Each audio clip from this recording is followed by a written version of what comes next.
So I ordered some Turkish and Greek 8mm from Centerfire Systems. Let me cut that open right now. The only thing that was on the outside of the box was right here there was a label with my address on it, so I pulled that off because I don't want the entire internet to see where I live. So I got 150 rounds of Turkish ammo and 150 rounds of Greek ammo. There we go.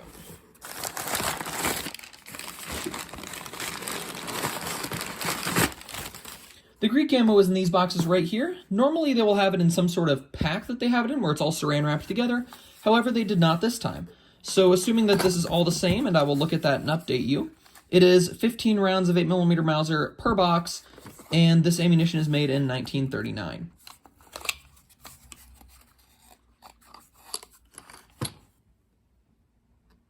Here are the head stamps, PCH 39, and these rounds actually appear to be in pretty good shape.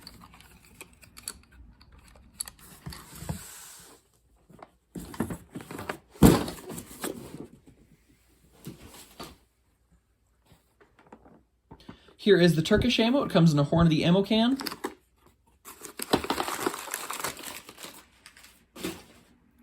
All right, so all of these rounds come on stripper clips. And this one is 1936, 1941, 1943. And much like last time, at least this bullet, some of these bullets are loose. So I can actually twist this one, and I don't think it'd be too hard to pull it out of the case. But there is still powder inside.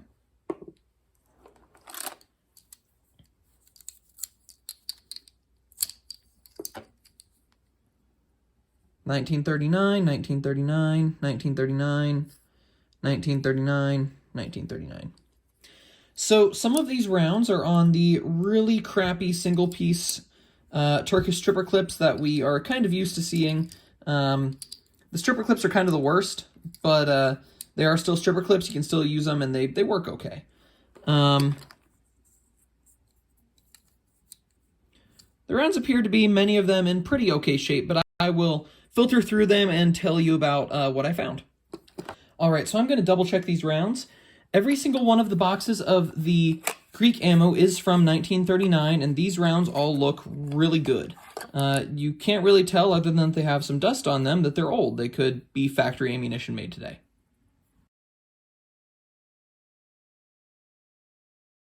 This Turkish ammunition is another story. These are the rounds I feel comfortable shooting. These are the rounds that I don't.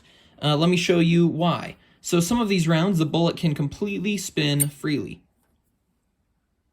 And you can still hear powder inside when you shake it. I don't know if the camera will be able to pick it up. However, there were a few rounds, like this one, where the bullet is completely in place, but there is no powder inside. If you heard nothing, that's why. So my testing procedure was I would pick up the bullet, I would spin it around, see if I could, shake it, and if I heard powder, then I would throw it in the good pile. If the bullet could twist a little bit like this one, I wasn't too worried about that. It was just if the bullet could spin around completely freely. If the bullet spins freely, that means that the crimp is messed up or there's a crack in the neck, and I just don't feel comfortable shooting rounds where that is possible. So of the 150 rounds I had, 20 of them I did not feel safe firing. So 130 rounds I do feel safe about, 120 I don't feel safe about. I really wish Centerfire would split up these rounds into rounds that were good and bad, because some of these rounds, like these ones, look to be immaculate. They're actually in really good shape. Most of them were dirty, and I could see that they were dated, and some of them I just wouldn't feel safe to shoot at all. I'm going to shoot some of these Turkish rounds as well as some of these Greek rounds and talk about how they perform, but I would say you should treat these as components grade, as in you'll pull the bullets and powder out and reuse them, or you will treat them as collector grade if you're planning on putting them on a shelf and never actually firing them. So I just had these separated out on the floor, but the rounds you see outside of the bag are the rounds from that year, from this current lot, and the rounds inside of the bag are the rounds from the previous lot that I got from Centerfire Systems. So you can see that we got more rounds from 1939 than I had. I actually didn't have any from 1939. And in this lot, we had a lot from 1941. Going down here, you can see 1942. So we had a few from these years sprinkled through. And then a lot of rounds from 1948 and 1949. There was one round that didn't fit in here that I wanted to show you guys and have separated out. And that is because, if I can come into focus, this is a round made in Norway in 1926. You can see the Arabic numbers 1926 there on the bottom. So you can see that if you buy this ammo, you will get some really interesting rounds mixed in with the lots, but I did only have one of these, whereas I had several of many of the others. Okay, so let's see if this ammunition has any duds and hang fires. I did fire a few shots of the Turkish rounds to see if they would explode some water jugs. They did. Just for fun, and I have 12 rounds left. None of those rounds had any issues, so let's see how these ones do.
Okay, so 15 rounds of Turkish ammo, fired flawlessly.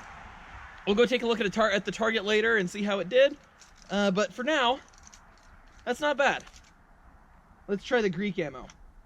I don't expect this to do as good, just from my experiences with Greek ammo in the past, but we'll give it a fair shot.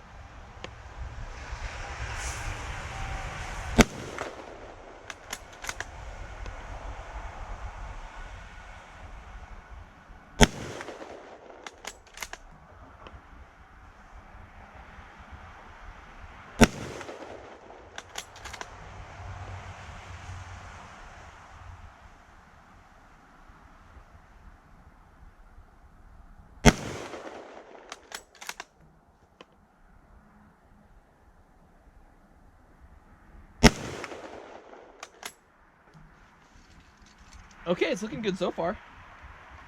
These rounds dropped in the snow.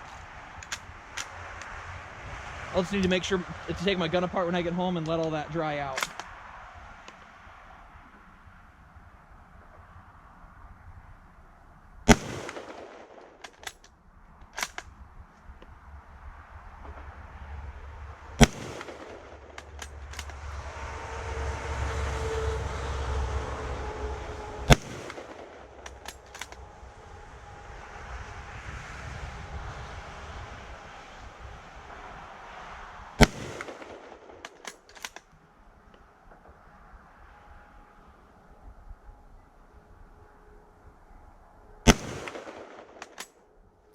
All right, 5 more rounds.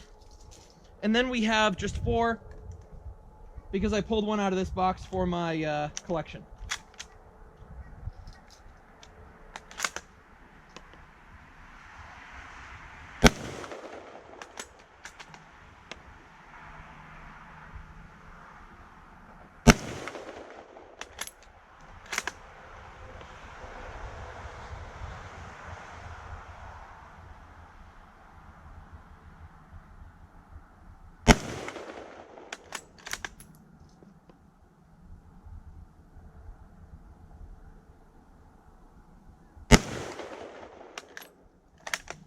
All right, not bad. Let's go look at the target.